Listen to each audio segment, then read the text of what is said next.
It'll never happen to us until it does happen to us. And guess what? Ebola is happening to us. It's here, and when it comes to trusting the very folks who said it never would get here, it's enough to make you sick. Welcome, everybody. I'm Neil Cavuto, and chalk it up to yet another crisis the government could be screwing up.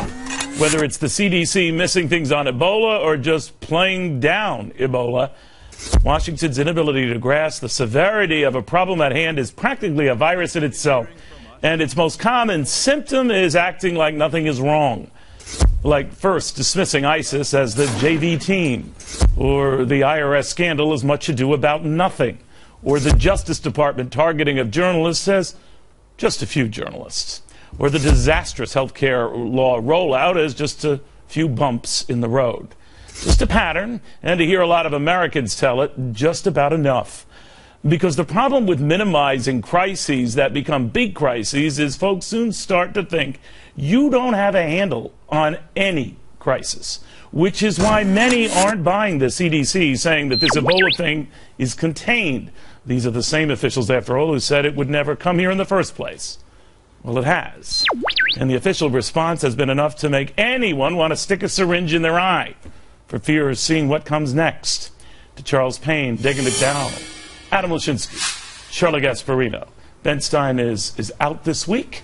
Charles Payne, what do you make of the official keep the syringe out of arm's reach, I guess?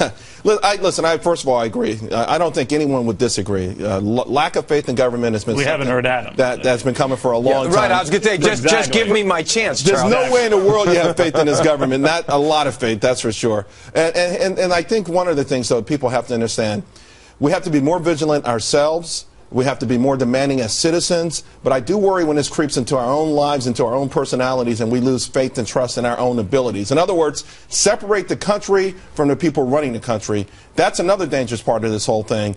Just the aura that we've lost it because these guys can't, the Secret Service can't keep a guy with a loaded gun off an elevator with the president. Well, that was scary enough. It was scary. You know, one thing that comes up when people keep telling me to calm down, just stay calm, just stay calm. Automatically, by default, I'm not going to be calm. Well, especially with the CDC, because, this Ebola patient had contact with only a handful of people, and then just a matter of hours later, now we're looking at 100 people. So either they knew and didn't tell you, or they don't have a handle on the situation. I kind of expect the CDC, I think part of its job is to calm the public and not create hysteria. So I kind of understand that if they go slowly. But what if they're just slow? That's troubling, but I'm troubled by the fact that anytime anybody testifies in front of Congress these days, I expect that they're lying. That is my expectation. They treat us as if we don't have a right to know the truth. To that point, what about the head of the Secret Service doesn't tell her boss, the President of the United States, that a man with a gun was in an elevator with him? So if she's withholding information from her very boss, what does that say about the government at large and us? We're the ones paying the bills. Jasper? Well, I think there's two stories here. There's the story of whether this administration is the most incompetent administration we've ever seen, or at least since Jimmy Carter. I mean, there's a degree of screwing up here that is, I mean, listen, you can say what you want about Bush, he made some major mistakes. This is getting pretty bad when a guy with a gun can basically be in the elevator with the president. He has a criminal record. That's one part of this. The other part is Ebola. I mean, listen, I said it on this air, and I can't remember who argued with me. We should stop flights from those countries. I know it's difficult, but we're going to bring it here, and that's what we did. And here's the other thing I will tell you. They say it's impossible to get. I talk to doctors off the record, and they will tell you this. It's not as easy to get as the common cold. That's very easy. Get it in a gym if your immune system's down. By the way, it's a lot easier to get than Hep C or AIDS. A lot easier. It's somewhere in the middle, and you've got to ask yourself, why did the journalists get infected? We still don't know. I mean, was he having sex with people over there? I don't know. Why did the doctors that were over there? They weren't having sex, and they were theoretically taking some precautions. So this thing is easier to get than I believe any of these people are telling us. And by the way, by not telling us how people were infected, did they get cuts? Did they casually run into people? What's happening here, to your point, and back to the basic point of this opening segment, Adam, was whether the official responses were given or the warnings were given match the crisis at hand. We now know enough about Ebola that a lot of us sort of become quasi-Ebola experts. I know enough about it myself that it's mutated 212 times. Now, I don't know how that stacks up against other viruses, more, maybe less. I have no idea. I do know that it has changed markedly from what it originally started out as. So that then raises a question, does the CDC grasp what's going on here, and is their response appropriate to what's going on here?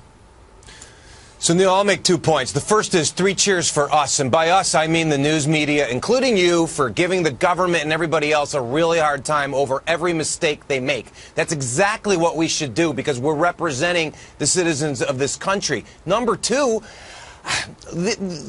governments and big organizations make mistakes all the time and defend themselves all the time, and they should defend themselves. They should say, hey, we're doing the best we can. And then when they keep screwing up, they say, guess what?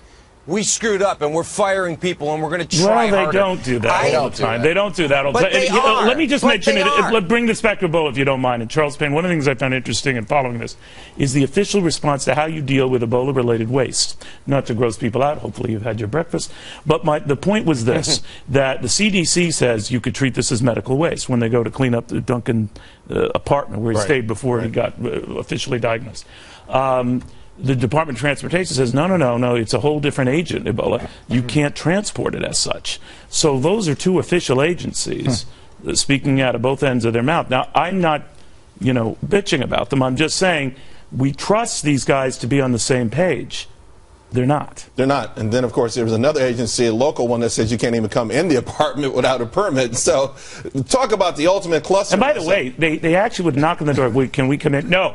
So they went. And I'm just saying, this is now enough of a national emergency. We're not going to wait for the if I was president, we would have built a structure around the entire building. It's like, we're going to pump in oxygen, but you ain't leaving. Exactly.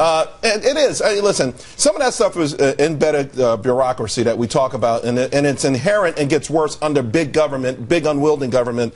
I think the part that Adam brought up that a lot of people are frustrated with, though, is the lack of mea culpas, is the lack of accountability, is the idea that somehow you're going to keep telling me something that we know isn't right is right. Stop lying to us. But Charles, let me ask you this. I have a very important question to ask. Is there a libertarian solution to this? I mean, do you like the CDC or not? Do you want a CDC or not? The gist of what Neil's saying, and I think a lot of people would agree with, certainly I do, is just it's not even about libertarian, Republican, conservative. It's about honesty. Occasionally just being honest and straightforward. And big government generally is not honest with the people. I mean, listen, I'm going to give you 2 images, Adam. On one hand, they're telling us you can't get this. It's impossible. You're on a plane. It's impossible to get. No problem. On the other hand, when people come over that are infected, they're doctors in hazmat suits. I mean, those are 2 contradictory images of Ebola, and it's not making any sense. Listen, my brother's a doctor. I'm not a scientist. I talk to people. I am telling you, it's a lot easier to get than HIV. It's a lot harder to get than the common cold, and we don't know a lot in the middle. Well, Adam always brings up private corporations and executives maybe not being truthful. They get fired. But, our safety, our health as a nation are not in the hands of some private company. There's a higher standard, I think, to the people who are elected. But all I'm saying, your point is well taken. And I'm not here to disparage Democrats or Republicans. This has happened under prior administrations. Here's what worries me, that we're treated like, someone pats us on our head and gives us a warm glass of milk and says, go to bed. Condescending. But the nature of it is, don't worry about it. Or with the ISIS, first of all, the JV team, don't worry about it. You know what it's like? Or the first IRS development, it's just a few people. Turns out it's a few hundred people. Or the targeting of journalists, it's just a couple of journalists. Turns out it was dozens of journalists. You keep telling me to calm down and everything's all right and just deal. And then I find out it's not. You know what it is? It's Kevin Bacon in Animal House, standing in the middle of the street. Keep calm, all is well. I love when they flatten flattened it. By the way, I think it's worse than that. And then he's flattened. I think it's George Orwell, 1984. Words don't mean anything. I mean, the FCC is obsessed with outlawing the use of the word Redskins. Okay, I mean, stuff like that is insane, and that's a real problem. I mean, when you think about it, that's the essence of a nanny state. And that is what we're focusing Yes. on, not this. Well, we'll see what happens. In the meantime, hope you're okay.